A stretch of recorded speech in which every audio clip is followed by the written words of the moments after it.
Got into zero grazing because we're on a 60-acre platform here and run 130 cows, just not enough grass to keep the cows going. So start maybe a year or two dabbling into zero grazing with the local contractor, and this year went out and we bought our own machine off Dara hand and using it there since February. So yeah. Hi, Patrick Dunn here, farm manager for Mead Dairies here in County Mead.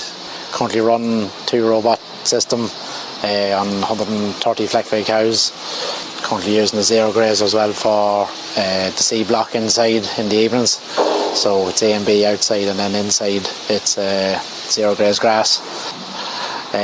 Reason why, just small land base, and reckon zero graze grass probably intakes have increased, so probably a litre or two extra milk production, and also improves in the protein as well. Better quality grass going into the cows. Definitely see the difference when zero graze grass is in. When you pull it out, you would notice that litre or two.